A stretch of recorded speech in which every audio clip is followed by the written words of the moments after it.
This is the Mobile Tech Podcast, brought to you by worldpodcasts.com. Now here's your host, Tech Girl, Miriam Joie. Brought to you by Audible. Stay tuned for a special offer at the end of the show. Hi, and welcome to the Mobile Tech Podcast. I'm your host, Miriam Joie, and today is Thursday, June 3rd, 2021, and my guest is the awesome Carolina Milanesi. Hi, Carol. How are you? I'm very well. How are you? I'm glad you're back. I know I just had you on not too long ago, but your insights are always on point. And this is a bit of a slow news week despite Computex happening. But I think we've got a bunch of big picture things that I wanted to pick your brain about. Things like the chip shortage and the general state of the chip business, I guess. And then things like, what is Google going to do this year with the Pixels and how that fits into the rest of the universe of tech. And then things like OnePlus stumbling, it seems to me. Yeah, I have a whole bunch, but those are the ones. That's the thing with tech, right? Even in a slow news week, there's always so much to talk about. Yeah, and I'm actually surprised it's a slow news week with Computex actually happening this year. Last year, they canceled it. I usually go to Taipei, so it's really weird for me to not be there. Obviously, it's a virtual event, so it wouldn't matter if I couldn't be there. But, usually there's all these related press conferences and things, and you kind of mingle, and and that's the thing about trade shows, you get a certain vibe, a taste, right, of where is the industry's pulse. And I'm not really feeling it as strongly because I feel it's so remote and with the time zones. But there's a few announcements you should cover. And in general, I kind of want to pick your brain about that one thing that's in the back of my mind, which is we have all these new chips being announced on GPU side, on mobile, Intel for desktop and for laptops.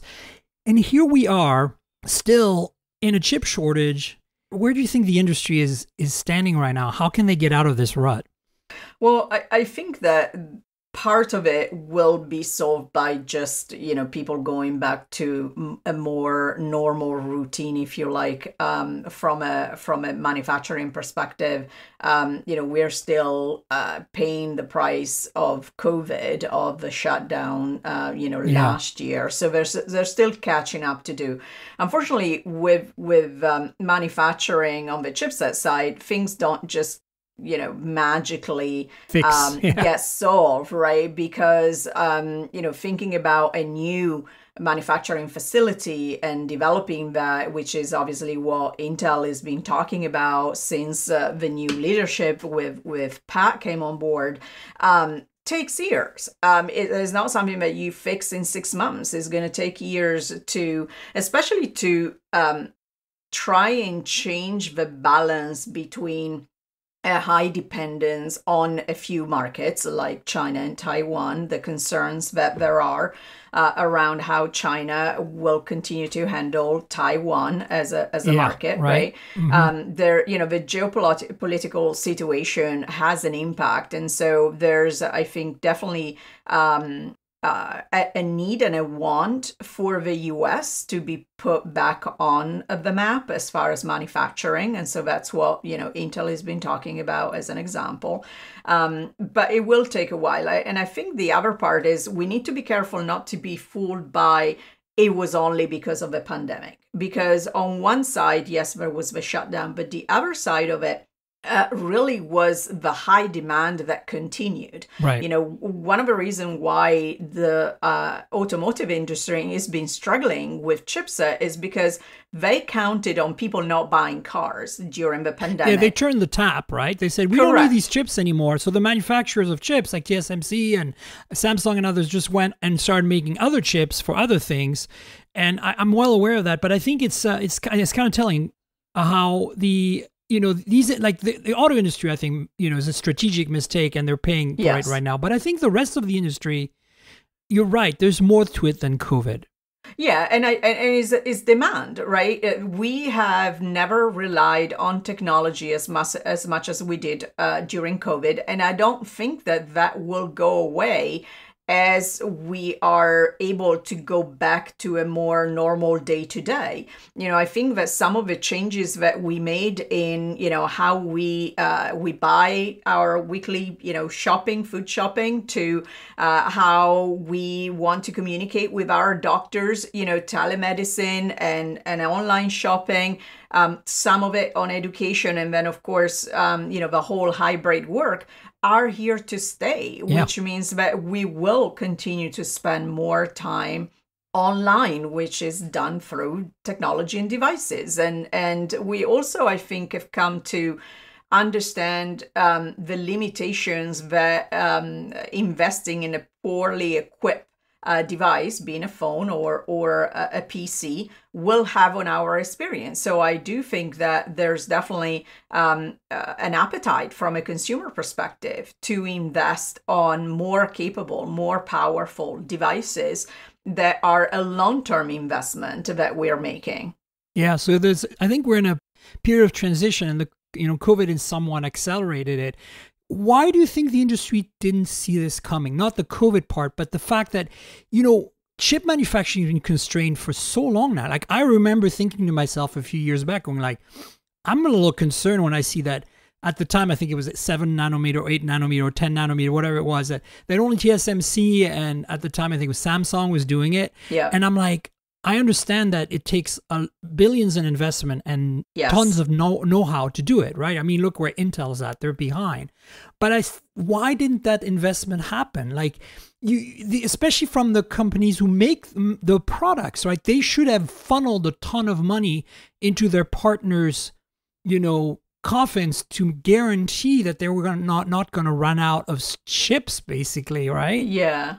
I do think it's a combination of not foreseeing how quickly, the kind of the push towards a digital living actually happened because of COVID. So I think everybody thought that we would have more time. Right. I agree with you that, this kind of the writing was on the wall, right? And so sooner or later, we were going to find ourselves in this predicament. But the investment is the other part. Is we sometimes forget that, similarly to a lot of enterprises that have been talking about moving to the cloud and digital transformation, most of the IT departments were just busy keeping the lights on. And I think that's what it is, even from a manufacturing perspective, is the idea of, we are supplying what we can now. We're constrained from how much more money we can invest. And it is a long bet that you're making, and it might not pay off. So I think there's just a kind of some caution as well, right, in the way that these companies decide to invest. Yeah, for sure. So speaking of Intel, let's dive into some of the more specific news items. I want to talk quickly about Intel and Qualcomm Samsung, and then Samsung AMD, which is a lot of it is going to affect mobile more, obviously, because of the show. So Intel announced their refresh of some Tiger Lake U series chips, which are used in ultra-thin, ultra-light laptops and notebooks. And only 2 chips, which is interesting, but the takeaway for me is that they've now managed to reach a whopping 5 gigahertz on ultra thin and lights, which, I don't really care myself because I'm pretty much on the Apple camp now, and M1 rules my world. But I think it's telling. This is kind of a good example of, kind of a snapshot of the timeline we're in right now, that Intel is still struggling with their x86 chips, basically, is my takeaway from this story. Yeah, I think that we know that, it's going to take time for Intel to get competitive with the M1, but also with some of the things that AMD is bringing to market. Right. And it's a question of optimizing the system around the chip, in my perspective. So it's not like, Intel has nothing to offer. It's just a question of how can they work with the rest of their architecture to make sure that they leverage the best what they got, right? And so it's kind of working with what you got on one side. The other side is there anything that can be done with a tighter collaboration with Microsoft? Because I think that the conversation often, with the M1 and is, M1 versus Intel, and this Mac is better than that Mac. But one part that is missed in some of the conversation is actually the role that the vertical integration that Apple has achieved with the OS and the silicon is able to deliver. And that's something that Intel doesn't have, right? And I think that from a Microsoft perspective, whether it is Intel, Qualcomm, or AMD, that is the part that I would like them to really focus on going forward. 100%. And I think we're going to talk about Qualcomm, but you mentioned Qualcomm, a part of that. And I think it's the same problem. It's like Qualcomm can probably make much better chips than they're making right now for their ultra mobile, for the AC PCs, the thin and light laptops and Chromebooks. But I think that they need to work tightly with Microsoft to make that happen. Like, to me, that's been the big miss. Like, Microsoft not supporting, 32-bit apps or whatever it was.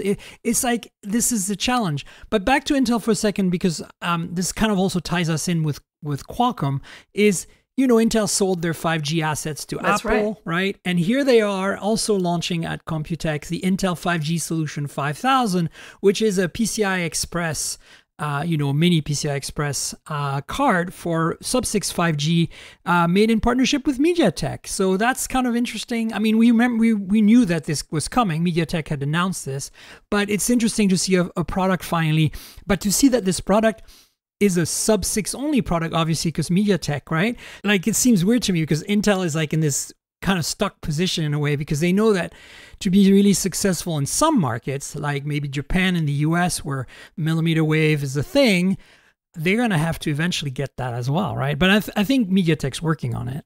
Yeah, I think it's a question of time. I can't think that MediaTek is not going to get there by the time the market is ripe. You are still talking about kind of fringe use cases from a connectivity perspective on the PC. I'm a believer. I do think that once you try a connected PC, you're never going to go back to 100%. Something else. Yep. I think, right now we might not feel the need because we're home. But even, to be honest, with people that live in kind of highly, densely populated areas, Wi-Fi is being a strain, right, during the pandemic, because either, like me, you have a kid who spends their life on, gaming consoles when they're not in school, and so that drains my Wi-Fi enough, or just simply, busy connections because of where you live. So, the arrival of 5G is alleviating some of that. And I think that we've seen carriers like T-Mobile with a big appetite to come in and disrupt the fixed broadband market by offering mobile broadband, right? And I think that's great for consumers, but we are not quite there as people really thinking, I want a 5G enabled PC. Yeah, no, I think also the pricing is pretty tricky, right? Like, you buy, internet from an ISP, and it's going to be maybe say $100 a month, like, for a pretty decent connection, and you can share that amongst probably 2 or 3 dozen devices in your home, right? Like all your security cameras, your laptops, your phones, smartwatches, whatever you might have around if you have a family. And it's cost effective. You have 3-4 people sharing all that bandwidth, and it still works okay. But once you start adding every device has a plan, I think that's the carriers in the US are slowing down this segment. I think that they need to accept the fact that we need pricing that scales, and they're not willing to do that at all. They're still treating this as a main line that could be shared. And yes, of course it could be shared as a hotspot, but you look at other markets in the world, right? Like, every time I go to Asia and I buy a prepaid SIM there, I just or even Europe. I was in Portugal not too long ago, before the pandemic, and I got a SIM for something like 3 or 4 euros that had unlimited data for a month on 4G, of course.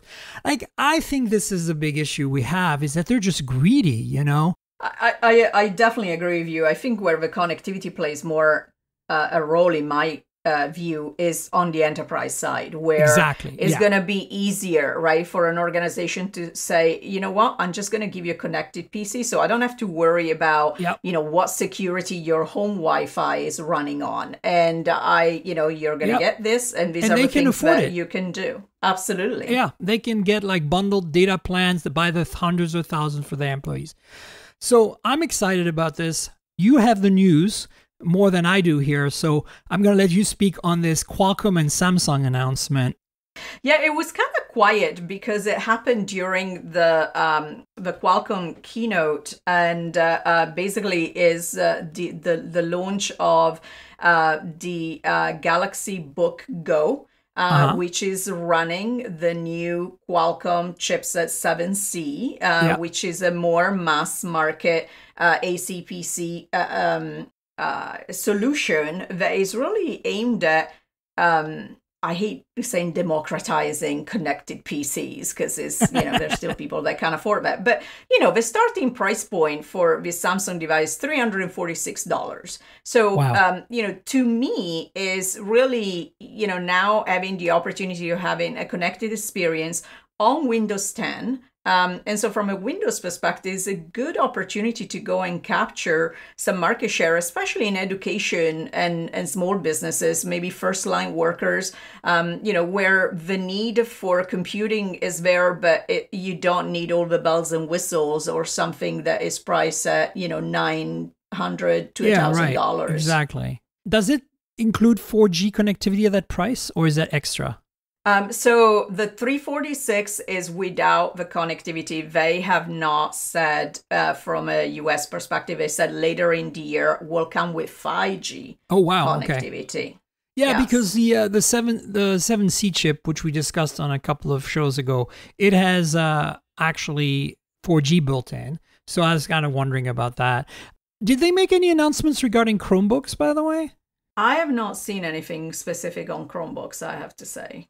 Yeah, because but the time difference was not my friend this week, I have to say. Exactly. No, it's just because, Qualcomm implied, when I talked to them about this 7C chip, that we might be seeing it in Chromebooks, because MediaTek's done really great with their chips on Chromebooks, on really affordable Chromebooks. And, they're pretty competent too, like in terms of performance, these MediaTek-based Chromebooks. So I have a soft spot for Chromebooks, I'll be honest. So there you go. The next item from Computex-ish is that Samsung's Exynos chips in the future are going to be using AMD's RDNA 2 technology for the GPUs and the graphics. Where do you see this? Because obviously Qualcomm is kind of the juggernaut in terms of flagship phones, at least in this market. And I would say a lot of Chinese phones use Qualcomm chips too, and Europe as well. So we can still say that, even though MediaTek sells way more chips and has some really great chipsets like the 1200, which we're going to talk about a little later, I feel like there's very little competition. Apple does their own thing, obviously. Do you feel this is potentially a play on Samsung getting in the kind of higher-end flagship chipset SoC for mobile? Do you think they even have a chance at this point? I think this is a PC play, actually. After we've been talking about Qualcomm, and they announced the product with Qualcomm, but I see a bigger opportunity for Samsung to look at the PC market versus the mobile market for exactly the reasons that you said. The mobile market is pretty set.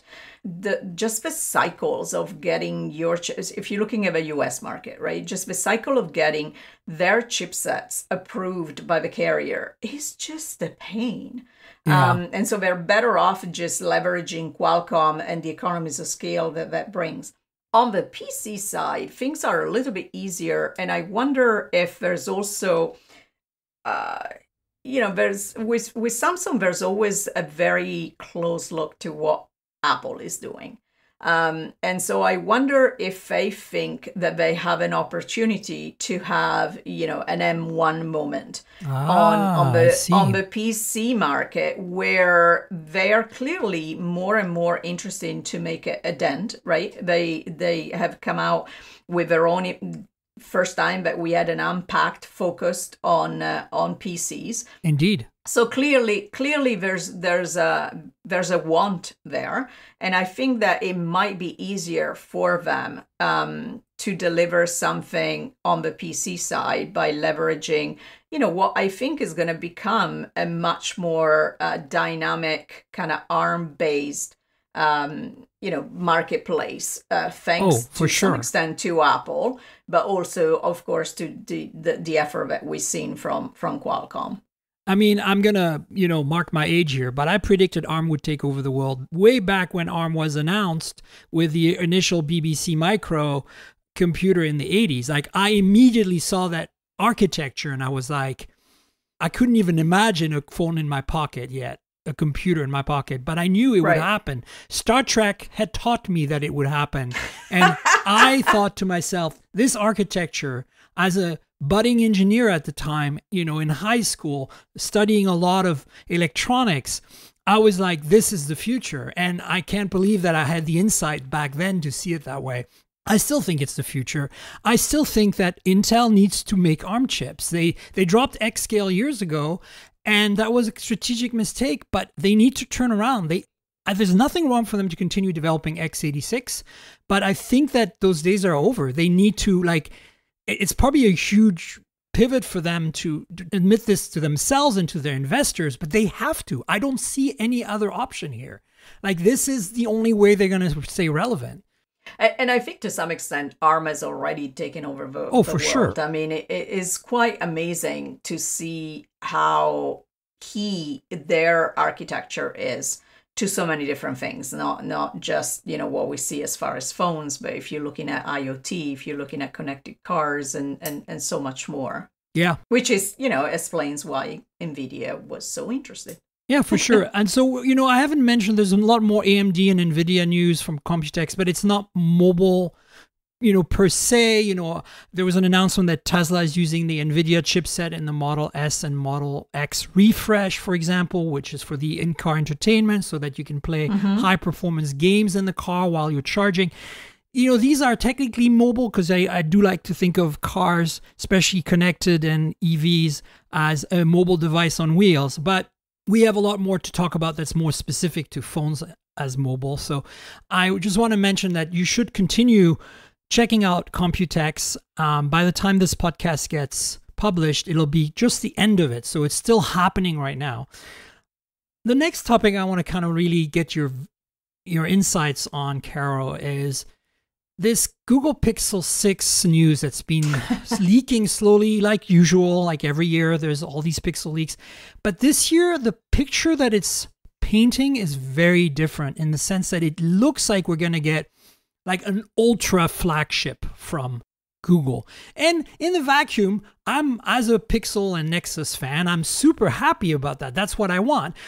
I've always had the approach in my head that Google can be a loss leader, like Sony can be a loss leader, like I thought LG could be a loss leader as well, but they decided to cut their losses because LG sold washers and dryers and TVs, and because, Google has this incredible ad business, and because Sony is also a juggernaut in cameras and PlayStation. And so they could kind of have a portfolio of mobile just to kind of show off in a way. And I don't think there's anything wrong with that. The business case is more of a halo business case. It's like you make these things and people are excited and they come to your ecosystem and you recoup your costs. You sell at a loss. And many times, like Amazon does that for their hardware. So that's been my approach in that within that framework, making a super high-end Pixel that costs $1,000 and you sell 10,000 of them was, to me, an acceptable compromise. But what we're hearing now is that they are wanting to compete with Samsung. They are apparently going to spend the marketing money to go out there after Samsung in North America as the Android alternative and spend the money, the billions it takes to make that happen. Assuming they can get the ducks lined up in a row, get their marketing done, get the carriers on board, do you think they even stand a chance? So I hope that what they want to do is not going after Samsung, but broadening their reach. I think the problem that Google is facing with Android is the fact that more and more, when you're looking at the Android players, you end up with very strong Chinese players. And so when it comes to the US market, the choice is really now between Apple and Samsung. Yes, there's OnePlus, still niche. Yes, there's TCL, more of a value play for a lot of consumers. Value play as well. Motorola, value play. So that high end, it's really like 99% on Samsung alone. The reason why I think that is more about going side by side, and so almost partnering in a way to capture more of a high end versus going and taking share from Samsung, is that we've seen Samsung getting closer to the Google ecosystem, right? Not to Pixel, right? It's that's that church and state kind of separation that we have, right? Yeah, right. What is good for Google might not be good for Pixel, and so how they are juggling that, because we're seeing Samsung clearly embracing all the Google services, right, for their phones. We're talking about Duo, we're talking about Assistant. So I think that there's definitely, in my view, a change in strategy from Samsung to say, okay, we are going to give up any desire to create an alternative ecosystem. And we are now, right, so we're not pushing Bixby, we're not trying to do other things. We are just working together with Google. And on the other side, you have Pixel that still wants to remain the best example or the best delivery of a Google experience. Absolutely. And it is. And so I think that's what you're going to end up having. You're going to have two high-end offering, one that is for any consumers that is deeply into Google services, and so they'll look at Pixel, right? And one that, they use Google services, but they don't, they also use other things, and so they might be more prone to using Samsung. That, to me, would be the smart move. Trying to go after Samsung doesn't really, obviously from a big Pixel perspective, it helps with revenue. But to your point, they might be successful in the US, but not at a worldwide level. So, it just takes too much. Yeah, no, what I meant by going after Samsung is I meant taking away some of their market share in North America. And you're right about this Google and Samsung getting closer together. The whole Android Wear or Wear OS announcement at Google I.O. recently, which we covered on the show. To me, it is interesting that what I've always said should happen is happening, which is Google should focus on making their software and services and, sorry to say that, but have the hardware stuff as a practical hobby in the sense that, yes, you could make money, like, the smart speakers and other things could certainly be a way to make some decent money, but with the purpose of driving your software and services. But for a while there, I think they were kind of wanting to take hardware more seriously. And I don't think they shouldn't take hardware seriously, but I feel that by partnering more with Samsung, because the chips apparently for the upcoming Pixel Watch and the manufacturing of the Whitechapel chip for the Pixel 6 is going to be handled by Samsung, right? Like that to me makes more sense. It's kind of like what Nexus was, right? Where others made the hardware, but you focused on the experience. Yeah. But now you're having your brand on it as well, which I think is really smart.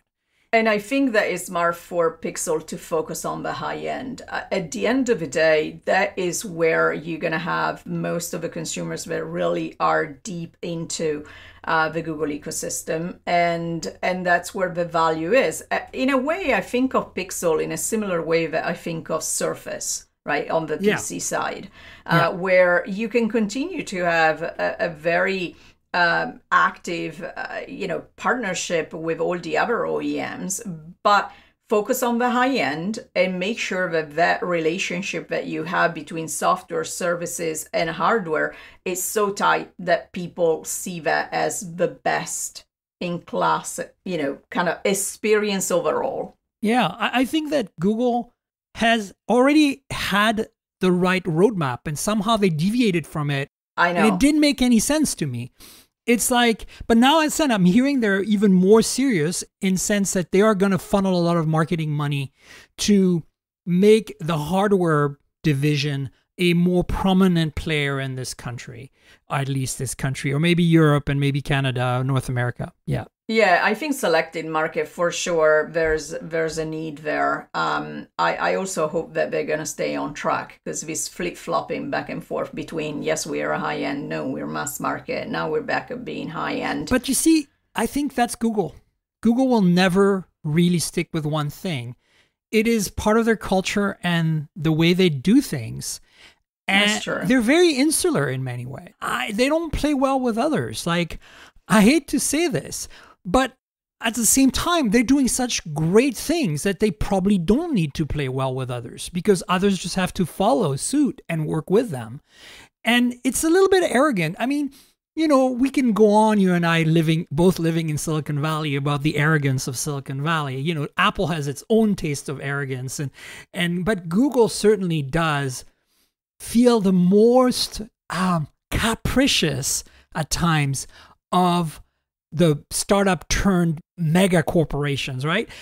You know, Apple seems to be much more steady in their approach, and it's evolved over time, but you can kind of draw some clean, straight line interpolating everything, whereas Google seems to be more of a seesaw, and Facebook is just evil. So, like, I mean, they're just like, they lost the plot so long ago, it's not even funny, right? But see, for me, it's a question of the balance between confidence and arrogance, right? And I think that when I look at Pixel in particular, there certainly is some arrogance, but I don't know if there's enough confidence in believing that the product that they have and the vision that they have can be executed. And I hope that's what they got back, right? That this, what we are hearing, and this refocus on the high end shows that they have more confidence in what they can deliver. Yeah, and I think it's also a strategy problem. Like, from the very first Pixel, we've been telling them, you're almost there, you're missing a few things to have a proper flagship that can compete with Apple and Samsung. What does Google do the next year? They screw it up again, right? Pixel 2, they screwed it up. Pixel 3, they screwed it up. Pixel 4, they screwed it up. And then Pixel 5, they decided, oh, let's make an affordable mid-range, which wasn't affordable. It was a mid-range, all right, but because they put millimeter wave in there for the whims of Verizon, probably, it was $100 more than it should be, and it was $100 less everywhere else in the world. It's like, come on, like, we know you have the expertise to make a no compromise flagship that even costs a lot of money. Like, I don't really care if it costs a lot of money. Like, you have the A series. Continue making those fantastic, affordable A series Pixels for the majority of people. But give us, please, just give us something that competes with the iPhone 12 Pro Max and with the freaking Samsung Galaxy S21 Ultra, like, or the Note series. Like, you cannot not be a part of that, even if you don't sell a lot. Like, and they've always tried to kind of like weasel their way out of this flagship thing, right? It's like, there's only really one way to make a proper flagship, right? And it's like, I hate to say this, but you have to have a certain number of ingredients in the recipe to have a flagship. And they always kind of miss, like, they seem to be missing the garlic every time. You know what I'm saying? It's like, oh. Yes, I know. I'm Italian. I know the importance of garlic in a recipe. So I find it frustrating as somebody who really is invested in the Google ecosystem and really likes their phones. But that's why I switched to OnePlus for the last year, OnePlus 8 Pro. And this year I can't make up my mind right now. I'm still like, I have an update to the OnePlus 9 Pro, even though I have one, because it's too much work to switch phones. And now with the Pixel 6 Pro in the horizon, I'm really kind of looking forward to it. So the latest Pixel 6 rumor is that it might have a gimbal camera for its main camera. Now, Vivo, which is a BBK Group company, has put an actual physical gimbal. Think of OIS on steroids. Instead of the lens being stabilized or the sensor, like sensor shift on the iPhone 12 Pro Max, this is the entire sensor and lens mounted on a tiny motorized gimbal inside the phone. And they've done this on last year's X50 Pro, I believe, and this year's X60 Pro and Pro Plus. And these two, I've got these phones here, and the gimbal is spectacular. Like, you've never seen stabilization that's not electronic being done this well. So this would be interesting. I mean, this would mean Google kind of going from a stagnation, like proven but obsolete sensor and lens setup on all the Pixels we've had in the last few years to the most bleeding edge tech. It seems a little excessive to me, because you kind of do maybe want to go with something that's still proven but more advanced, right? Yeah, is a departure also because their innovation tends to be delivered by software, not hardware, right? Yeah, and it could be a software gimbal. That's the other thing. Like the LG Wing had a software gimbal, right? So that seems to be more plausible than the hardware route, especially if they're trying to balance, yes, high-end from an experience perspective, but obviously maybe limit the cost on their side. And with their AI and machine learning expertise, they can probably do some real crazy magic with a ton of the gimbaled content they've acquired through Google Photos. So we'll see. But I brought up OnePlus because there's not rumors anymore. Now, Pete Lau has actually confirmed there's a OnePlus Nord Core Edition 5G coming to India, and a similar, but we don't know the details, OnePlus Nord N200 5G coming to North America. Now, the Nord CE 5G is going to be announced on June 10th, so stay tuned for that. It's rumored to have a Snapdragon 750G, so it's basically slotting right below the original Nord in terms of spec sheets and price. And of course, for India, it's going to be very priced aggressively. It has an AMOLED display. So we're not talking about like the Nord N100 where they really decontented the Nord experience to hit a price point. And in my opinion, these phones don't feel like OnePlus phones anymore, right? Other than maybe the software. So it'll be interesting to see what they do with the US version, the Nord N200 5G, because I hope they don't, give us like a Snapdragon 480 5G or something, like I felt like the Nord with the 690, the Snapdragon 690, not a bad chip, but they basically wanted to just be able to say we have a 5G phone that's $300 or whatever, because the no notification slider, fingerprint sensor in the back, all plastic, IPS panel. It just felt like parts bin special from BBK Group. Not at all like a OnePlus phone. The only thing that kind of held it together a bit was Oxygen OS. And I'm a little concerned, and I think you are too, right?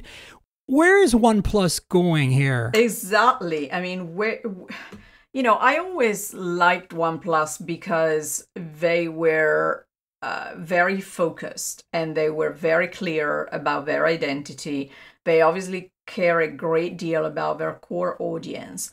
And I do start to feel now that they've become a way for BBK to expand their reach by leveraging the OnePlus brand, but without giving back anything to OnePlus. So in other words, I feel that some moves are benefiting the BBK group more than they're benefiting OnePlus. And I'm a little bit concerned about that. Yeah, no, I think that. So the Nord last year, the original that we did not get in the US, was one of my favorite phones 2020. It was an absolute masterpiece for its price point. In a way, I wouldn't even be surprised if we could call it a loss leader. It was so well priced for the level of performance it provided and the feature set. It was unbelievable almost. I mean, consider this, Caro. The Nord had OIS when the OnePlus 9 flagship non-Pro doesn't have OIS today. And another point of reference is the Nord had a plastic frame with a glass back, and the OnePlus 9 has a plastic frame with a glass back. So yeah, it was really thought out as a device. It was incredible for the money. And I thought to myself, and it's the last thing that Carl Pei worked on there, right? And Carl left right after. And I think what happened is it was such a great phone, but the price was so affordable that it wasn't bringing in the kind of money BBK wanted at the higher up, right? And so they had, I think, a falling out on that. Like, I think Carl wanted to continue going in that direction of making extremely price competitive, but reaching to the mid-range now a little bit more with the Nord series. And that they weren't going to do that. So I guess he left. And then now they're just kind of milking this Nord brand for kind of just generic crap phones in many ways. I mean, they're not that bad, but I feel like, they feel a lot like Moto G phones to me. Like, they're not bad phones. Yeah, exactly. There's a place for those kind of phones for sure. Yeah, but it doesn't really bring anything back to the brand. They don't have a personality. They don't have that OnePlus thing going. And so I'm hoping that they got so much negative feedback from the N100 and the N10, right? That they are going to, hopefully with this Nord CE and Nord N200, finally give us something that's like, because these are spec-wise supposed to be better than what we've seen. Yeah. So like, I'm hoping that they rectify a little bit. And I think they don't have a choice for India. India is so competitive right now. You know, I have 2 phones in my hands right now, Caro, that cost less than $200 US with MediaTek Dimensity 700. And they have incredible performance for the money. They're 5G phones for less than $200 US. And they're, you know, primarily India and China market. And one is a Realme phone. And that's the other thing. Realme, BBK's own brand, is eating OnePlus's lunch at the mid-range and low end right now. They've become the new OnePlus in many ways. And then the other one is, of course, a Poco, which is Xiaomi. Yeah. Right? So I think I'm wait and see on this, but I really want OnePlus to continue being, you know, a leader, not just playing along with what Samsung's doing.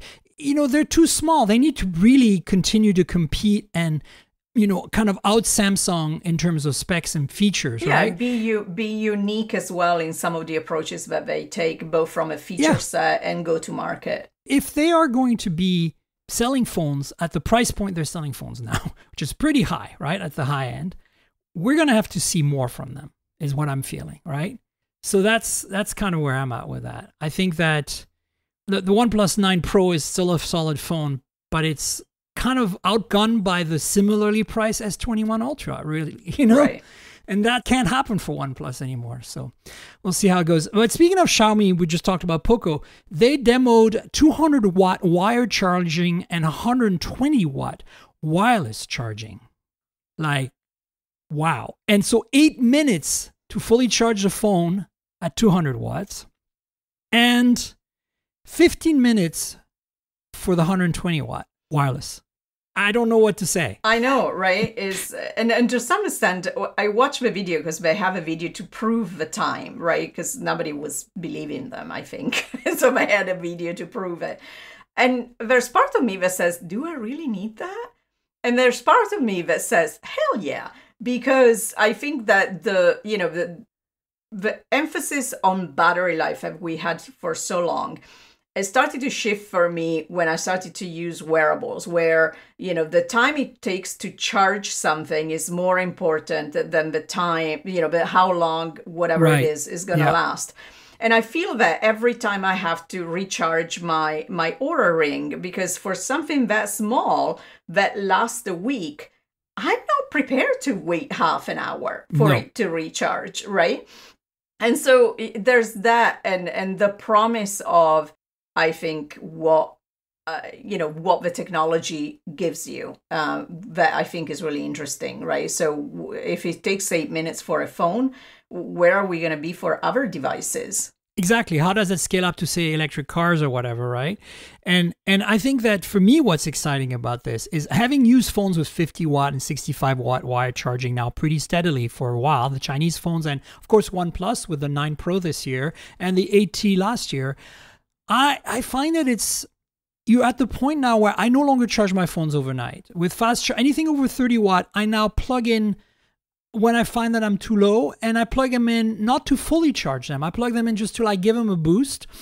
And because they charge so quickly, I often plug them in and forget, and I go into the kitchen, you know, make myself a sandwich, and I come back out and boom, I'm back at 90% and I'm done. Like, you know what I'm saying? It's that kind of opportunistic charging that I think people are going to switch to going forward once all the phones support this kind of fast wired charging. That's kind of my gut feeling about it. I agree. I think that that promise, and I don't know, you know, I don't see this as a selling point that people are going to go get it, but I think that the attention that technology is going to have and the kind of a wish list is going to generate is going to be interesting. Yeah. And it's interesting. Some phone manufacturers like Asus on the Zenfone 8 that I reviewed last weekend on the ROG phones are now allowing you to do what you can do in electric cars, which is set a maximum charge level. So you can set it to 90% to kind of make the battery health better over time. Yeah. Or you can say, don't charge at high speed, only charge at like 5 watt or 10 watt so that, yes, I plan to continue charging overnight every day, but I don't want you, when I'm plugging you in at night, keep yourself at 10 watt or 5 watt and stop at 90%, which I think is very healthy for the batteries long term. So I think giving people these options, it's very Android, like it lets you obviously tweak things, but optimized charging on the OnePlus flagships is an option too, and it uses machine learning and AI to learn your habits and kind of set the sweet spot of how fast you can charge and how high you can charge based on your charging habits. And I think it's going to be needed because charging at 200 watt, even if you plug it in for 2 minutes at 200 watt, you're really stressing that battery out for those 2 minutes, right? So the life of the battery is going to get affected. So they're going to definitely have to do something about that. But it's interesting. And speaking of other interesting phones from companies who do make phones with 60 or 65 watt charging, Huawei P50 was teased as part of the Harmony OS announcement recently. We're going to talk about Harmony OS in a second. But the Huawei P50 flagship was shown, and so we now have an idea what the design is going to look like a little bit. The back camera pod is very interesting. It's got like two big circles that have cameras spread all over them. And the reason that... there were a lot of pictures that were showing a stovetop, right? Yes, it looked like a stovetop. You're right. But I think what's interesting and what I want to talk with you about is, Huawei and Harmony OS, and generally speaking, where Huawei is at with these flagships. I mean, I'm not even sure what chip this is going to use, because the Kirin 9000, the last chip they made, is, they have very few of those made, right? Because they couldn't continue manufacturing them. So because of lack of foundries and stuff. And so I'm wondering, nobody knows the specs on this, but I'm wondering where they're going to go. Obviously, they were smart to sell off Honor. And Honor, we covered this on the last couple of shows. Honor has announced that they're going to use Qualcomm chips going forward. And Honor has announced that they're going to make phones with GMS going forward because they're not constrained. So in the back of my head, I can't help but think that maybe Huawei sold Honor on purpose for this, and they still have some ties in the background that nobody knows about, and that this is their way to circumvent the whole US sanctions things by having some sort of like non-Huawei, at least, shell company of a shell company of a shell company, some kind of weird arrangement where they still have some control, but now they can make phones with Qualcomm chips and they can make phones with GMS, right? At the same time, they continue to make their flagships, like the P50, I'm sure is going to be a photography monster. But I do worry a little bit because Huawei brought so much innovation to the table, and right now they're really, at least in hardware, they're really being hamstrung by these sanctions, right? They are, and I think they are slightly I don't know, unrealistic maybe is the term that I want to use, as far as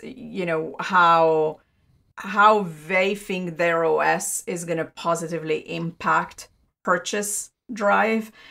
Because for me, and we can argue, is it Android, is it not, is it fork, is it not, it's like it kind of walks like a duck and quacks like a duck. I mean, we know from the technical analysis from people we trust that this is Android. So I find it weird that Huawei persists in their marketing and messaging to disagree with that. It's very Chinese, right? It's very Chinese Communist Party doctrine here. It's like, let's gaslight people as much as we can so that they will believe what we say. I mean, come on. Like, we've proven that it's just Android. But I wonder if there's also a concern by admitting that, right, that the powers to be might be on them. Of course, I understand all that. So, but I do think that, forks have not worked forever players in the past. So why is Huawei any different? And I think this is for China. This is for Chinese market, right? Like if they can continue somehow making chips and making phones with chips, they can sell tons of phones in China with this. Oh, absolutely. Yeah. And it doesn't matter. But I mean, for China, not even the apps matter because, you live and die within one place, right? So totally. It doesn't really matter. But from an international perspective, obviously it does. And I think that, there's no question that the sanctions have impacted how willing the carriers are to have their devices on the portfolio, and how willing consumers are to jump through hoops to be able to use, a device that, yes, is great, the camera is fantastic, but there's limitations on the user experience that I get from an application perspective. Oh, absolutely. I mean, it's a major issue. It initially doesn't seem like a big deal. And then you start digging and you find out like you can't use Uber and Lyft. And like, Correct. It's just like you get to a point where it's just like, I'm carrying this around to be a point and shoot camera that's connected to the internet. And it's not worth it anymore. And I hate to say this because, again, I felt like they had something so good for a long time. But the news is basically Harmony OS is coming to the Huawei flagships. They basically kind of released the version 2 of the OS and it's going to be trickling down. I'm not sure if it's something you have a choice with or not, or if you're going to get an update that suddenly replaces, their MIUI, not MIUI, EMUI. I think that you and I just discovered also that they should have a better name for their UI than EMUI. Yes. So I think, it's interesting to see that they're going to be replacing their existing flavor of Android with probably another flavor of Android that is just rebranded Harmony OS at this point. I don't know. I feel sad in a way about all this. Xiaomi's been very smart. They've taken the opportunity that Huawei is down to really broaden their PR reach globally. Like, I have received almost every major important phone from Xiaomi, Poco, Redmi in the last year. They really have cranked the dial up. And if I request pretty much any phone in their portfolio right now, I think they would send it to me. And so even though they don't even sell here in the US, now they know my audience has a lot of folks from India and Europe. That's right. It's the reach that you have. It's amazing to me that they're really kind of like Huawei used to be. Huawei used to be kind of in my face with PR. And I don't mean that negatively. I mean, like, they were present. They were there for me. And I have to applaud Xiaomi for doing that this year. They're just there. Like, they are willing to give me whatever it is so that I can get my hands on it. And, MIUI is what it's called. So in my head, when I think of an UI-based, what's it called, Android skin, I think of MIUI now. I don't think of EMUI anymore. So. And there lies the problem, right? Yeah. I mean, Huawei was never really that great at marketing. I always thought that Honor should be kind of like their play for the West, Yeah. And in a way, it has become that. And, I actually did some consulting for Honor Huawei back in the day when they were still pretty popular in Europe, before the whole, debacle with the government here and the sanctions. This is like 5 years ago or something. And I advised to them, I said, make Honor a global brand, as it were. Go with Qualcomm and push a pure Android experience. Yeah. And you will sell a ton. And in a way, that's what we're getting now after this spin-off. It's really interesting. Maybe it's because of me. No, I'm just kidding. But it's true that, to be honest with you, my advice back then was just simply people can pronounce that versus Huawei. So, you got a winner. Just invest, especially in the US market. But they were confused as far as, what they wanted Honor to be, which was mainly an online versus not, right? And they were concerned about markets where they already had a strong presence and they were concerned about cannibalization, and they weren't thinking about opportunity, which is what you were talking about when you advised them to make that move. Yeah, no, it's interesting to me because I think that in a way, having spun off Honor is is also another benefit for Honor in so much that they can now make true flagships. You know, they always were scaling down a little bit from the best, right? They would grab some bits and pieces from the parts bin of the Huawei best, but they never could do the best. And now I think they can do the best. And I'm hoping that they got enough engineers from the imaging Leica aspect of things that, you know, that kind of like when HTC sold half of itself to Google, right? That they still have that expertise in-house somehow. Yeah. We'll find out. But I'm excited overall about the future of Honor, but a bit frustrated and saddened by the future of Huawei, frankly. Well, I think it's always bad for the market, right? When where you have one of the key player that is crippled as far as what they can do from a you know, go-to-market perspective. So it's, you know, at the end of the day, it's about the consumer. So yeah. One last item of news, and then I want to talk to you about small phones, because I just reviewed the Asus Zenfone 8, and you know, the iPhone 12 mini hasn't really sold that well. And I kind of want to take your temperature as an analyst as to where you think that flagship compact vibe is going. But before that, let's talk about a very big phone. It's, you know, not that huge, but Realme has launched the X7 Max 5G with a MediaTek Dimensity 1200 in India. You know, very much like feels like a OnePlus phone, right? In the sense that the price is unreal. I mean, check this out. It's starting at 27,000 rupees. So $370 US is what it is roughly for, you know, some pretty crazy specs. And, you know, this is India. You kind of expect that at this point. It's par for the course. 120 hertz display, AMOLED, 1080p, of course. You've got, you know, a whole bunch of RAM, like I think it's 8 and 128 as the base level, which is pretty generous. What else do we have here? 64 megapixel main camera, 8 megapixel ultra wide, the usual triple. There's a useless sticker camera in the back. I call them sticker cameras, the ones that might as well be stickers. 2 megapixel macro lens. You know, I mean, look, there's nothing super spectacular here, but hey, look at that. 4,500 milliamp hour battery with 50 watt charging. Boom. Yeah, it's becoming a thing for $370. Just to give you some perspective, $370 in the US will get you a OnePlus Nord N10 5G, the one that we were talking about earlier, that it's cheaper, it's $300, but it's such a difference in terms of what you're getting for your money, right? And gets you maybe a Moto G of some kind that's like a 600 series Snapdragon 4G chip. It's like a different world out there. This is actually not as big of a phone as I thought. It only has a 6.42-inch display. I thought it was going to be one of those Note-sized phones, but I guess not. It's funny that you think about, you know, we now think about 6.4 as, you know, not a big phone. Well, I personally find that the sweet spot for me. 6.4, 6.5 is the perfect size. I find that the 6.67, the 6.8, the, you know, that large, like, Note size is too big for me. And I always say that, like, there was a time when I thought nobody needed bigger than 4.3 inches back in the HTC Evo days. You remember that? Yeah. And here we are. And I think that gets to the core of your questions about, you know, whether or not the small phones have a future. I never believed they did, to be honest with you. I think that the only time where I thought something like the 12 mini had a role to play was for those people that don't have a wearable device and they want to be able to use a smaller device to kind of detox, right? The whole Palm idea.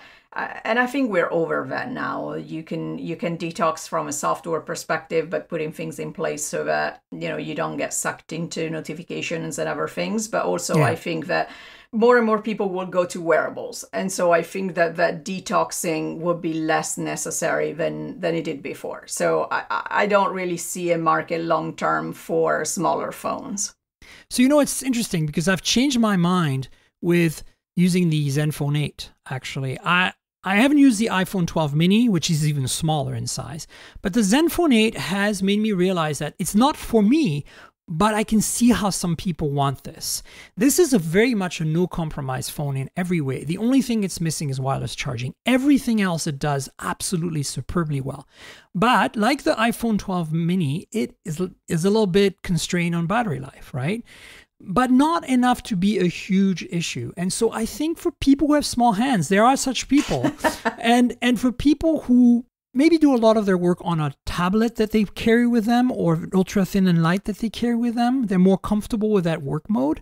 And they just want to triage more than anything else. This phone is actually still okay.